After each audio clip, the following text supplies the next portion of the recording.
Thanks for attending this, everybody. So what I'm going to speak about is something that we call safe blues. And as you see in the title, it deals with COVID-19 or with pandemics in general. And at this point, it's a method, it's a framework, it's a suggested idea. There's an associated paper out in medRxiv, and you can also visit a website that we made for this that has some other resources, including media coverage and such. So this is joint work with people mostly from the applied probability community. Applied probability is actually, it sounds, the word applied is in there, but it's a community of people that actually do rather theoretical research, theorem proving properties of all kinds of models, stochastic models, models that involve randomness. So there's Peter Taylor from the University of Melbourne and Shane Henderson from Cornell, and then Marijn and Sharat, my colleagues here at UQ, and Chris Rakaukas and Raj from MIT. So Chris is more of a machine learning computational mathematics expert, and Apli Vornin is a UQ alumni and a Melbourne Uni alumni, and hopefully on his way to start a PhD in Columbia University just when it's safe to travel. So just before I get on, let me see, I can actually move the slides here. Just a bit of a side note. At the School of Math and Physics, we have what we call the FMP Pandemic Seminar. It's something that started as an informal seminar series, pretty much the same time that this series started, back in March. So far, we've had about 10 seminars. And these take place Monday at 8 p.m. It's a funny time for some, and those that can't, but if you can't make it, you can also look at most of the seminars on YouTube. So it's not exclusively for people from the School of Math and Physics. Feel free to join, but it's basically dealing with analytic and physical properties related to this pandemic and pandemics in general. I should say that I myself, I've never dealt with epidemiology and mathematical biological modeling really, and this type of work which I present here, it's not mathematical modeling, you'll see what it is in a second. It's kind of a, in a sense, a first attempt. So it's all about measurements, is it not? I mean, if we want to know what's happening with the pandemic, then we need to measure things. If you can't measure it, you can't improve it. And indeed, that's been happening from the go. So here on the right, you have a snapshot of the dashboard that many of you would have seen. That's the Johns Hopkins dashboard, and there's many others. The numbers have doubled roughly since I took the snapshot. However, if you see numbers, don't be fooled that you've measured it, because clearly there are many issues dealing with this pandemic and others where there are a lot of hidden variables and a lot of unknown quantities. So if you want to control it, you should kind of know what's happening, but maybe the measurements are not perfect. And the project which we put forward here deals with that. Before I move forward, let me say, I mean, this is not going to be a mathematical presentation, but this slide, which I took from another presentation that I presented a few years back, has kind of a bit of more of a mathematical nature. So let me just describe kind of where I'm coming from here and the key point. So you have a system that evolves over time, and that is what a pandemic is. That's pretty much what everything is. And you can describe it via its state. That would be this x of t, where t is time, and in this figure, time is discrete and moves kind of one day at a time, say. And you know, there are some dynamics that say how the state at time t, x of t, evolved to the state at time x of t plus 1. And one way to capture that, which is extremely simplistic, but actually works for many systems, is to say that x of t plus 1 is just some matrix A times x of t. And that's what you see at the bottom of the slide. But the dynamics can clearly be more complicated. But what you can also do is you can put in a control. And this is the general field of control theory. And that control would be specified by this u of t. So u is a common notation for control in control theory. And that control may actually affect the state evolution. The fact that we're not meeting each other now face to face for most of the time is one such control, for example. Now, the typical control loop would go in the sense that you would measure your state x of t. Well, you won't really, you'll just see an observation y of t. And unfortunately, y of t is often has much less information about the state. For example, at the moment, we don't know how many people are really infected with COVID-19, and one of the bigger questions are how many of the people have infected and were asymptomatic, and we actually never knew. There are many, many, many unknown parameters. We might know better what has happened a few months ago because we can now work backwards, but still y of t is not a full representation of x of t.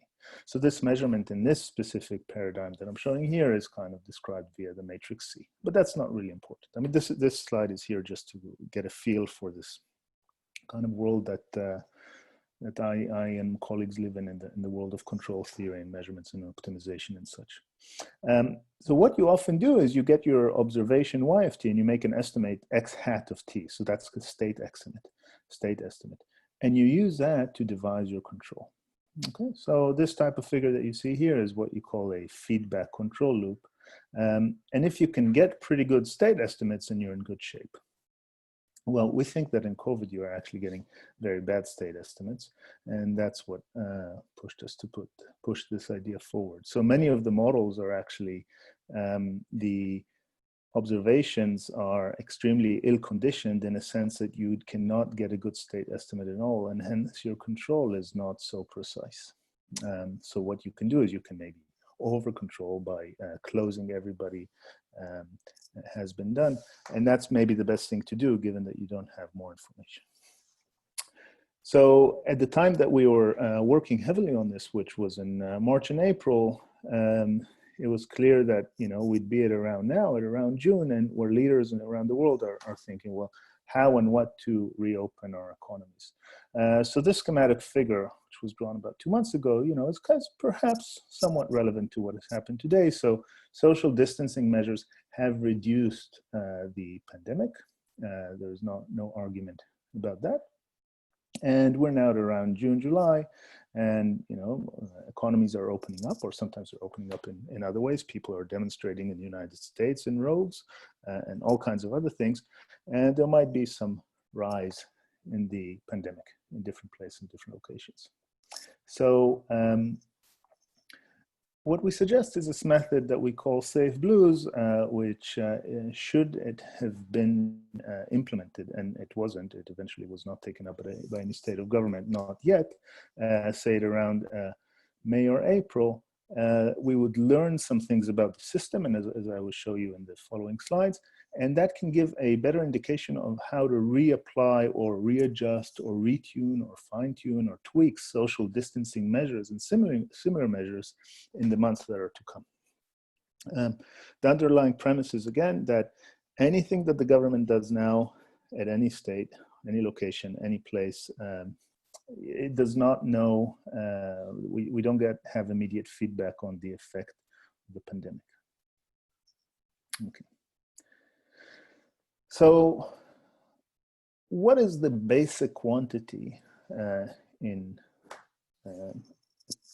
disease spread modeling? I mean, there are many, but one quantity that many people speak about, and which in a sense is a central one, is this thing called the reproduction number, often denoted via R sub 0. Sometimes it's denoted as R sub effective at time t because it's a dynamic quantity. And basically, it means the average number of people that an infected individual will infect. So the typical R sub 0 numbers that have been postulated for COVID from the go, from around January, were around 2.5. But what drives this kind of number of 2.5? And 2.5 means that that if I'm infected by the disease, and I'll on average, I will infect about 2.5 people. And that means that each one of those 2.5 people will infect 2.5 more, etc. And that's this so-called exponential growth, which of course then might level off as it is done due to reasons such as saturation or herd immunity, etc. At this point, it's actually not so clear why COVID is leveled off. Is it because, I mean, is there herd immunity, or is something else happening etc. And that's not what I'm going to speak about. But again, R0. So what drives R0?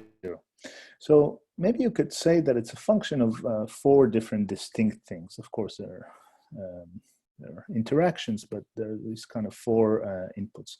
So one is biology, and that many of you in the Faculty of Science know about this much more than me. But that's interaction between the pathogen and the host, and how do the pathogen and host interact, and in what sense? And that, of course, depends on the type of population, etc. And the second might be environment, and that can be weather changes and things like that. And the third is conduct. Do we shake hands or not? Do we wash hands? How do we behave in that sense? But the fourth, and that's where really most of the effort, even though it also worked on conduct. I mean, there have been signs at UQ to wash hands forever, certainly since the start of January. But contact is an extremely significant measure. And social distancing level affects contact. So, the street on the right, we don't meet, we see each other less, and that affects R0. Okay. In general, in R0 less than 1, as it is believed to be in most places, certainly in Australia, at least up to a month ago, means that the disease will dissipate. R0 greater than 1 means that it will grow. Okay, so that is a story.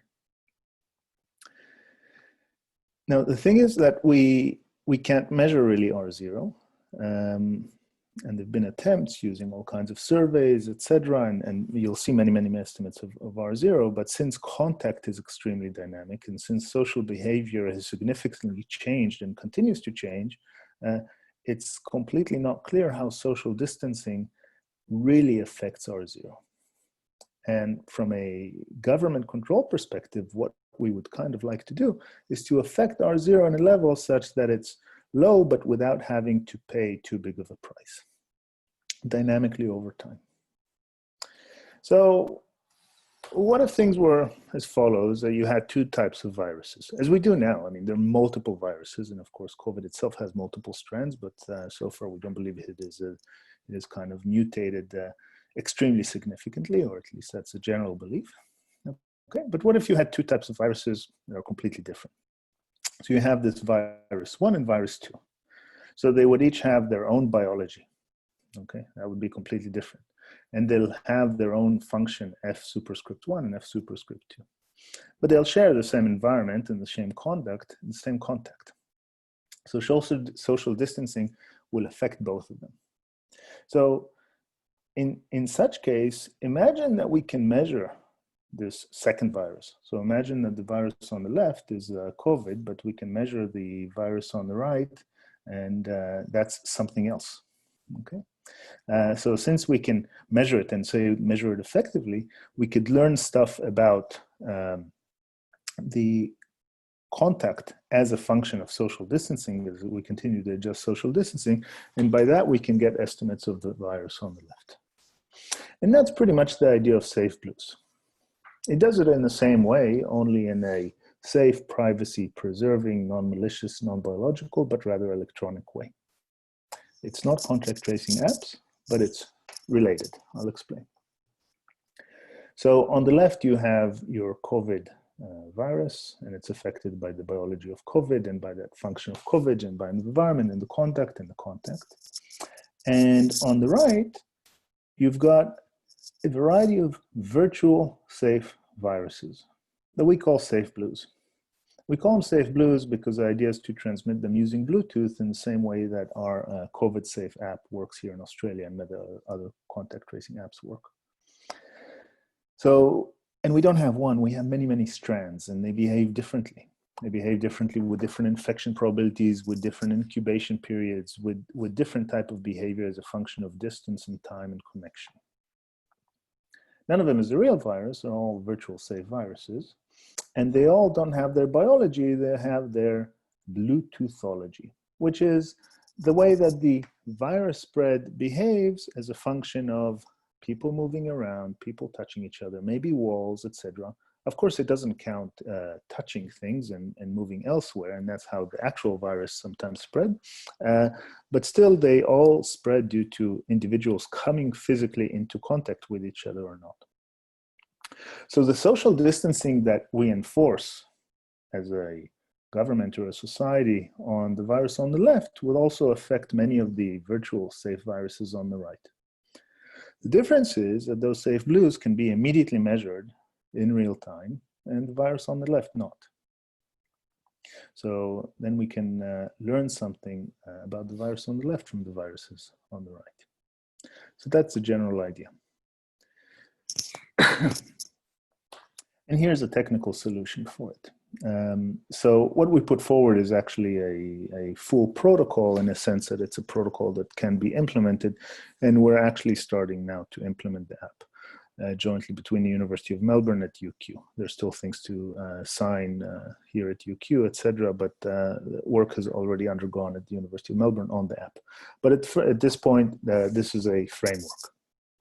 So what you see on the right is part of the appendix to the paper, which is the kind of IT-ish computery protocol, which describes how this thing works. And what I'll explain to you on the left is how it can work quite simply, and that's the thing. So what you have is a server, or multiple servers, or a cloud, or whatever, and you have these individuals above. Okay, just like you have now individuals walking around with a COVID-safe app. They're walking around with, some of them are with this app enabled, so you see they have a cellular phone in their hand, and others don't. Okay. And some of them have COVID, like those ones that are colored red, and others don't, but we completely don't care about that. We don't care if you have COVID or not. It's just completely, our system is agnostic to that. And what the server does is it periodically injects random individuals with these safe blue strands, which says, okay, you are, quote, sick, and you are, quote, sick. So in this case, there's a blue strand and a purple strand, strand 1 and strand 2. And when these individuals are near each other, they spread it to each other in a similar way to how contact tracing apps count connections. Okay, so what the COVID-safe contact tracing app does essentially is, if I have the app running and you have the app running, subject to some technical restrictions, which I can also discuss if needed, or if you ask questions about that. So the two apps are running next to each other. We exchange a handshake. I recorded you, you recorded me, but we're both anonymized. And then if I happen to be diagnosed later with a disease, then I'm asked, hey, can you show us can you show me the app and get the IDs of the people, and then those people are to be contacted. That's how contact tracing roughly works. So in the same Bluetooth communication mechanism, we can also spread safe blues. Now this table 2 on the right is kind of a representation of the various strands of safe blues. And from a statistical perspective, it's actually useful to have multiple strands, because each strand will have its own Bluetoothology as such. And then we can get more information about actual COVID in a statistical manner. So I'll show some demonstrations of that. Okay. The information stored is minimal in terms of privacy. Sorry. So in contrast to contact tracing, where there's a very specific goal to find an individual, here we don't care about individuals, we only care about the aggregate count. So this information reported back up, and that's in table 3 on the right, and that's those dotted arrows that you see the individuals pushing back up, is simply a count of the strands with which they're affected. So it's not about location or ID or actual medical condition or anything like that. Still, there are privacy implications, because you might have, in certain cases, if you have many strands, then the government, which runs the server, can uniquely or almost uniquely de-identify an individual based on her strand decomposition. And this is something that we are working towards kind of a more privacy-preserving version. Still, I want to say that this system is more privacy-preserving than contact tracing, just because it tries to do less. It tries to diagnose the actual spread of these virtual safe viruses just on an aggregate count perspective. Okay. So when we worked on this heavily during March and April, we weren't in research paper mode, but rather in quote, save the world mode. And, you know, we thought that this can be integrated in one of several contact tracing apps. This is a list of some contact tracing apps, but since we've written this table one, there are many, many more. And the reason is simply that contact tracing apps already have the Bluetooth framework in there for communication. And it's also reasonable that governments will suggest to individuals, please install one app, but not multiple apps. Has been done here in Australia. I mean, okay, there's actually more than just a COVID safe app, but the government's pushing towards it. Okay. But the point to keep in mind is Safe Blues is not contact tracing, and we're actually in this project, there's now a paradigm shift from going for a kind of an emergency save the world type of project into a research project. And we might see it as a research project with an app released in UQ and our partner universities in the months and years to come. We'll see. So let's see how it works. So this is a mock simulation, and I'll speak a bit more, and the rest will talk about these, what we've done in terms of analysis and simulation, but let me show you the general idea. So what you have in this figure is traces of a stochastic mock model of a spreading pandemic. So at day 0, there's a certain level of infection in the population, and individuals are moving around, and the pandemic is spreading. And the typical spreading of epidemics is assumed to be due to the general law of mass action, where the rate of spread is proportional to the product of the number of susceptibles and the number of infected. But then at around day 15 or 20, social distancing is turned on. And that actually causes individuals to be less mobile and to make less physical contact with other individuals, and the epidemic dissipates. Now, what you see in the background, these blue things, are actually counts of safe blue strands. So we see them all on one graph, but we need to keep in mind that the safe blue strands, which are here on the right, are immediately observable to the decision maker at any given point of time t. But the actual virus is not. So while this red trajectory might be the state of the epidemic, the proportion infected, it's not something that we immediately know. So we have some rough estimate of that. We might have even the number of dead is something which we unfortunately don't fully know, because these things are counted in different ways in different countries, etc. But certainly the number of infected is not known in real time. So then just about at day 100, we're about to turn social distancing off. Or maybe you could look at it differently. We're at day 100, and now society is trying to fix itself, as is happening now in the United States. And that's not just turning social distancing off, it's actually going out to the street and demonstrating. So there's a significant change. There's a significant change in human behavior, either due to an exogenous reason, such as these demonstrations. I mean, of course, this is brand new, or to now at the start of June, or due to the social distancing measures being lifted, as they have been here very gradually and I think responsibly in Australia.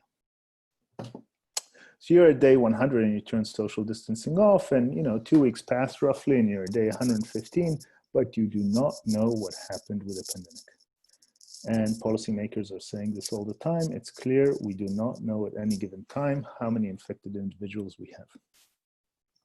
This image that you see here, by the way, is relevant to places like Europe or the United States, where there was some significant level of infection, not so much to where we are at Australia, because now we're at very single digit or double digit numbers. But what you see between days 100 and 115 immediately is a rise of these safe blue strands. And they're a bit noisy because not everybody has the app and not everybody's running safe blues, etc. But you see this rise. So immediately you know, okay, well, social distancing was turned off, so normally people have interacted more. But you can actually do much more. So if at day 115, or at day 100 if you'd like, you train a machine learning model, a statistical model, to predict the red curve based on the ensemble of the many blue curves, then now when you have your new observations between day 100 and day 115, you can use this model to make a prediction. And this is what we did in this research paper, and that's what we put forward. And your prediction in this specific case looks like this. So you're at day 115 and you actually have real-time info knowing that the proportion of infection has reached above 0.25% again, okay, even though you don't know it. The safe blues would give you that. In this specific simulation, as in many others that we have run, if you actually continue and let the system evolve, so I'll explain these simulation frameworks. So they're frameworks where we actually measure social distancing, then we see that the actual state of the epidemic was very well predicted. It was very well predicted in the short term by this new measurement. So it's all about measurement. And this is a key idea of safe blues. Okay, and of course at day 115 you can continue to predict forward and so on and so on, and use the recent data collected.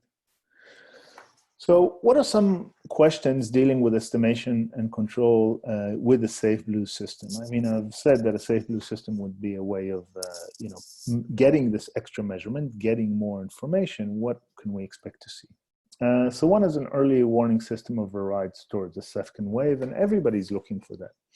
Okay, and that we've done this in this work so far, or we put forward a framework for that.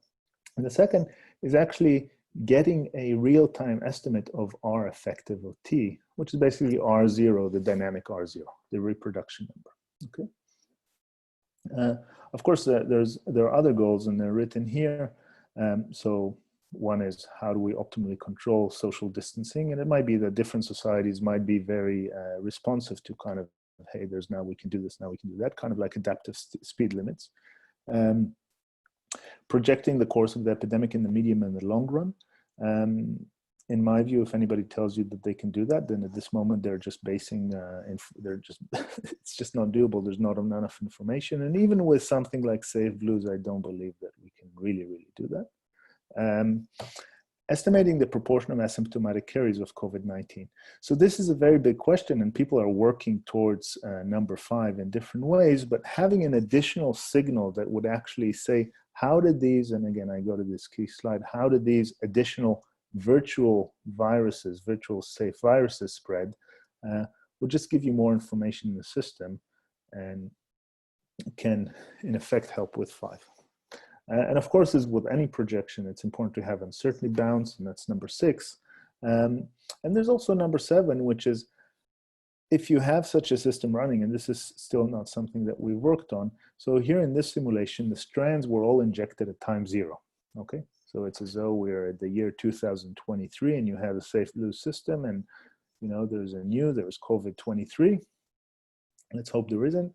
And safe blues are injected. But what you would actually want to do is you'd want to continuously inject different types of strands so that they have the right predictive power.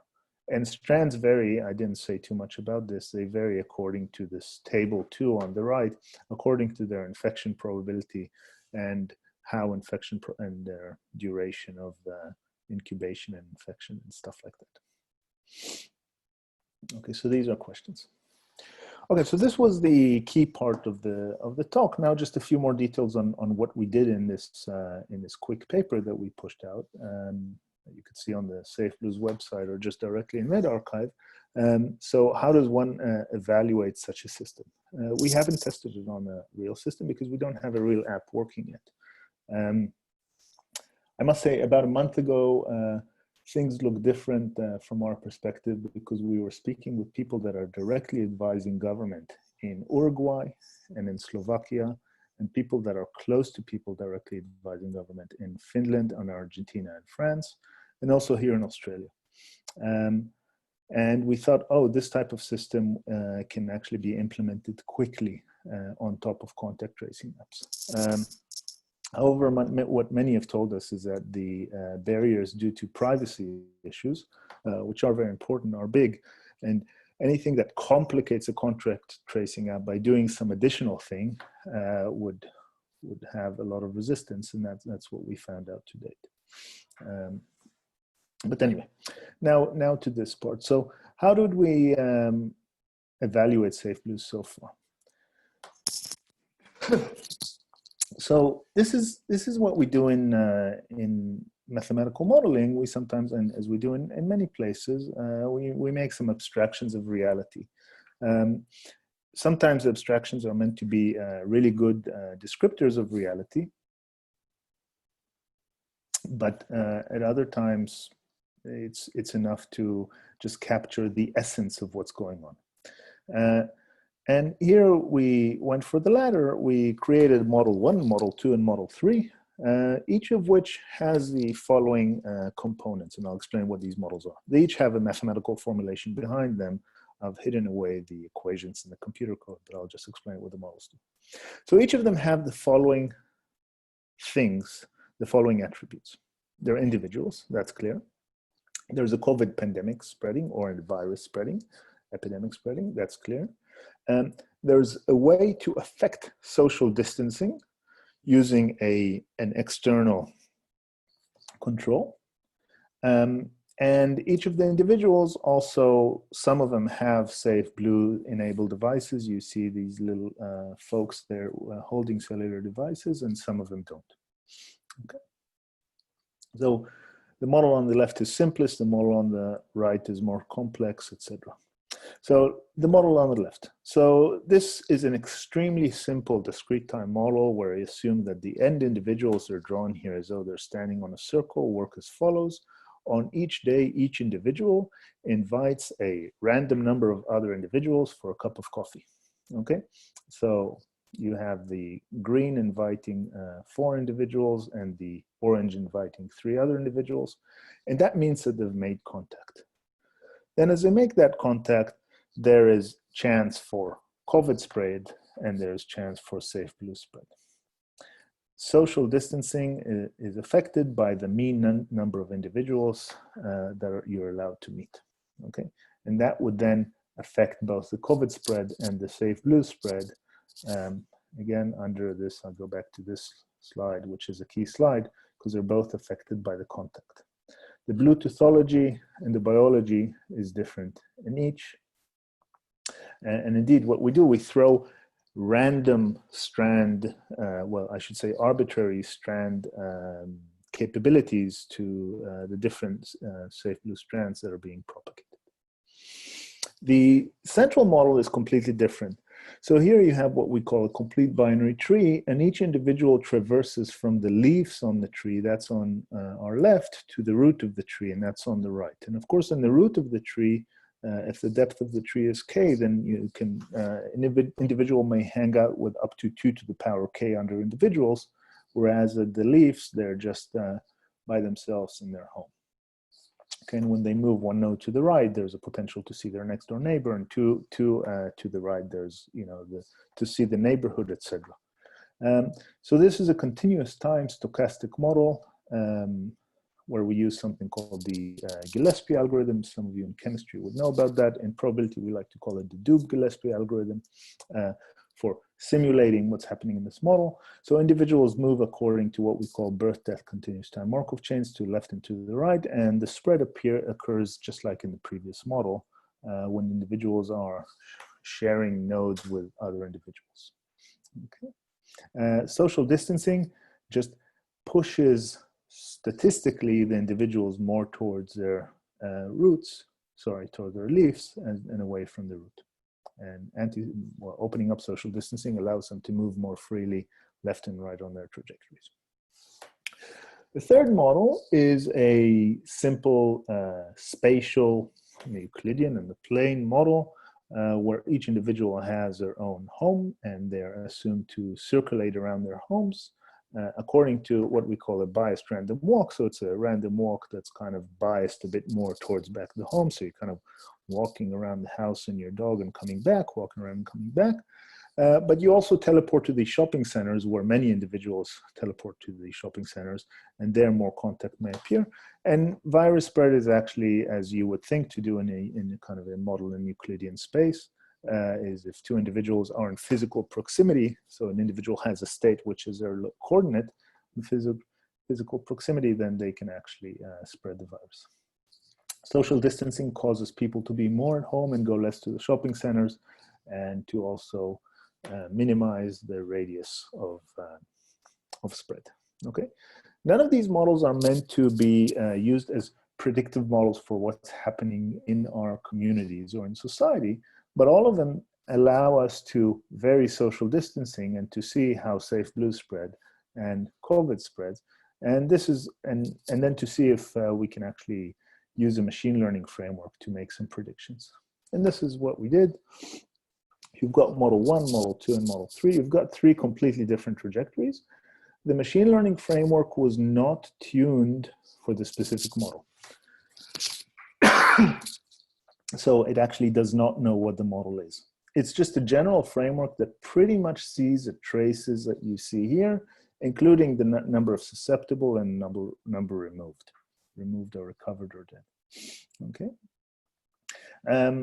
So in each of these models, you had the, we just took a single time point, that would be a bit after day 200 in the top left model, and model number 2, it's around day 150, and day 100 for model 3, and then used the previous safe blue strands to make a prediction on what's happening. And that prediction was done using a 2-layer neural network. So a neural network is simply a predictive model, which is, you could view it as a kind of as a nonlinear regression, really. That's what a neural network is, where the inputs are all of these strands and the predicted value is the actual state of the epidemic.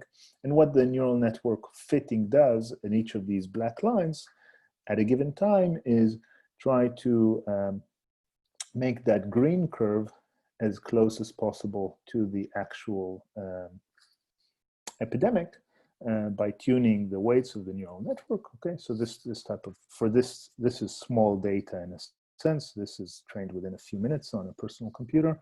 And then at that point, after you put in the strand, the safe blue values that are measured on the right, you get predictions for what's happening. Model 2 is kind of interesting because we had very little strands there. And you see that the prediction is somewhat off, but still it makes a general prediction which isn't too bad in terms of trend. Okay, so that is one type of thing. The second thing, which is slightly more advanced, has to do with some real mathematical modeling. So here, this first thing was more black boxy, so data in, data out. In the second suite of predictive tools that we supply or put forward, what we do is we also take into consideration the actual social distancing levels that were enforced. Now, in each of these models, social distancing level is not a value that you can put kind of have meaning to, but it's all about relative, right? So there was higher social distancing, lower social distancing, and all these trajectories, in these 3 trajectories, you could see when social distancing was really affected and the epidemic started to dissipate quickly. Okay. Now, what we do here is we actually fit what you see on these equations. This is a form of an SIR model. So take just the equations on the left. So the derivative of S is the product of the derivative of the number of susceptible is a product of the number of susceptible times the number of infected. That's effectively the infected rate, okay, with negative of that. Multiply by some constants. And these constants can be coupled for both models according to this parameter P. And this parameter P, without getting into too much details, is, again, I'll return one last time to this key slide, is this contact. Okay, well, the social distancing which affects contact. So in this we're working here on goal 2, understanding the effect of various social distancing regimes on our affected. So in this framework 2, you're now at the black line time, say at the time 125 for model 1, okay? And you know that you could put now forward high social distancing, medium social distancing, or low social distancing, and you get predictions for how the what will happen in infections. And you even have these black curves, which you see to the right of each trajectory, which say, well, how does social distancing strength affect our effectiveness? And what governments have been trying to do in a nutshell is just find their point on that curve to reduce social distancing to a level where the pandemic won't break out. But societies will still be able to survive economically and socially, but they've been doing it with very little information. So we're suggesting a method to get more information. We believe there's a lot of power in that. Okay, but this urgent response project, it's not implemented these days, and it's probably going to transform now into a slower evolving research project, which still my colleagues and me believe is very exciting. So we're now working towards an Android-based app based on Trace Together. This is just a screenshot from the Blue Trace Protocol website, which is Trace Together is a Singaporean app. Australia just copied that app straight out of the box pretty much. The good thing is that it's open source. The reason we're doing it for Android, some of you may know about that. So contact tracing and Bluetooth communication on iOS devices is more complicated because if your app is not in the foreground, you can't have the Bluetooth communication running in the background. On Android, this is doable. Now, this is actually very important for contact tracing because contact tracing is about finding specific individuals. Contact tracing is not effective if you, only have 10 or 20% of the population using the contact tracing app.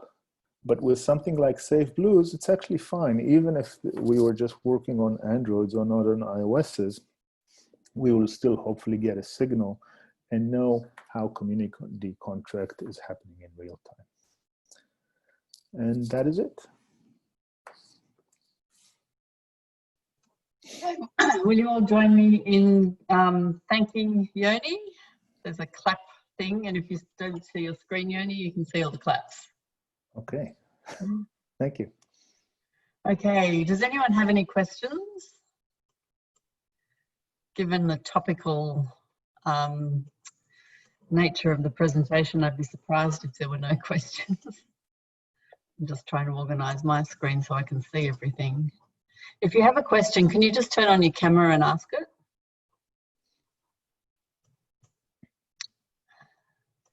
Sorry, I'm having trouble seeing everybody. Okay, there's a question. You're still muted, good. Hi, Yoni, nice to see you. Thanks for giving us that really interesting seminar. I hope things are going okay for you. One thing that intrigues me about the detection of COVID, etc., is the variation in its detectability from, I think it's a minimum of 5 days up to 29 days. So we've come to this sort of happy medium for isolating people for about 14 days.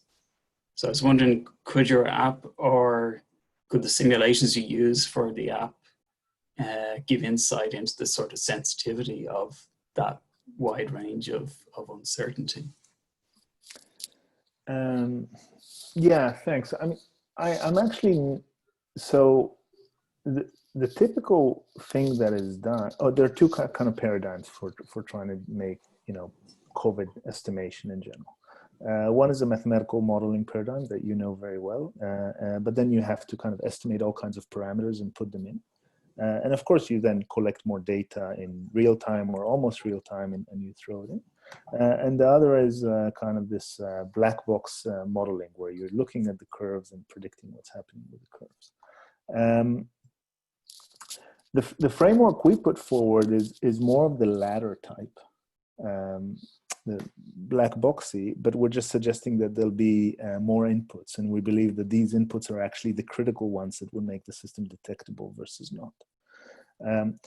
Now, say indeed there are all these kind of research findings coming out that with COVID, you can only, the sensitivity of the test is around 75%, and it's only in a certain window on certain days, and when you're infective and when you're not. So many things are actually unknown. I think that if you'd have more measurements coming in using these virtual safe viruses, then you could still, correlate things. But you won't answer those questions directly. So if COVID has systematic bias in its measurement, and something like Safe Blues also has a different systematic bias, but as long as these biases are systematic, you could still, find the relationship between the two. That's kind of how I see it. Great, thanks very much. Thanks. Good to see you. Any other questions? Oh, I might ask a quick one. So when you do the modelling like this, now I'm just asking this question, I'm not a modeller, so it's probably a very basic question. How do things like the diversity of people who wash their hands 15 times a day versus once a day or twice a day, people who wear masks and people who don't, like how do those different, like the variation between people's behaviour, how does that influence the how well a model can compare to or map to data? Yeah, thanks for the question. I mean, I think these things are actually critical when you're actually doing modeling per se.